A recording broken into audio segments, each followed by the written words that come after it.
bicara tentang psikohierarki dan psikopolitis bagian ini yang berat. Saya katakan maaf, ini tidak sama dengan kriminal biasa sehingga memang harus bersabar, kata Mahfud di kantor Kemenko Polhukam, Jakarta, Rabu 3 Agustus 2022. Karena ada psikohierarki, ada juga psikopolitisnya. Jadi kalau seperti itu secara teknis penyidikan itu sebenarnya mudah imbuhnya. Apa namanya, bahkan para purnawirawan dulu kalau kayak gitu gampang, Pak. Itu kan tidak jelas, ini kita sudah tahu lah. Tapi saya katakan oke, jangan berpendapat dulu. Biar Polri memproses bahwa itu mah gampang, tingkat polsek aja bisa. Tapi ini ada psikohierarki dan psikopolitis dan macam-macam, papar Mahfud. Dia pun mengapresiasi langkah Polri di mana kasus tersebut telah mengalami kemajuan. Bahkan Kapolri Jenderal Polistio Sigit Prabowo merespon terbukanya publik terhadap kasus-kasus tersebut. Terkait dengan perkembangan kasus tewasnya Brigadir J, pihak kepolisian melalui Kadif Humas Polri Irjen Pol Dedi Prasetyo menjelaskan tentang keberadaan baju dan HP Brigadir J. Irjen Pol Dedi mengungkapkan bahwa baju dan HP Brigadir J yang berada di atas berada di lapor atau laboratorium pemeriksaan Polri untuk pemeriksaan.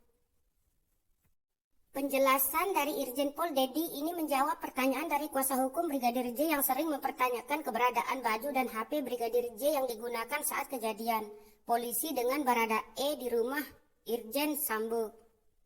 Irjen Pol Dedi menegaskan bahwa seluruh barang bukti tersebut dipastikan akan dibuka saat kasus naik ke persidangan, termasuk dengan baju dan HP Brigadir J. Nanti kan dibuka persidangan di pengadilan negeri, pungkasnya. Setelah menerima orang tua Brigadir J, Samuel Huta Barat, Menko Polhukam Mahfud MD mengungkapkan bahwa kasus ini terkendala dengan psikohierarki dan psikopolitis. Terkait dengan psikohierarki dan psikopolitis, Komjen Pol Purnawirawan Susno Duaji ikut angkat bicara.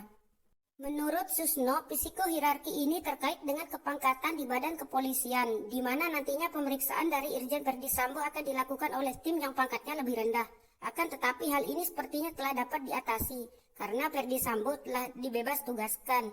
Dengan demikian, tim penyidik dapat melakukan pemeriksaan dengan lebih leluasa tanpa harus terkendala dengan kepangkatan. Saya yakin bahwa Pak Sambo adalah atasan yang baik, seorang jenderal di mana dia tidak akan menghambat jalannya pemeriksaan, tambah Susno. Masih dengan Susno, dengan demikian hambatan psikohierarki telah teratasi, namun tinggal hambatan psikopolitis. Sayangnya tentang psikopolitis saya tidak bisa menjawab karena posisi saya sudah tidak di dalam badan kepolisian dan ini termasuk yang berat, jelas Susno.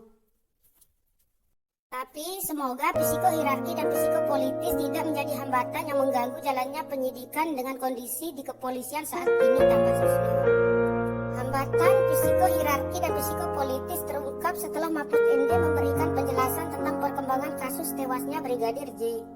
Menurut Mahfud MD, kasus tewasnya Brigadir J memiliki dua aspek psikologis sehingga penanganan tidak semudah kasus kriminal biasa.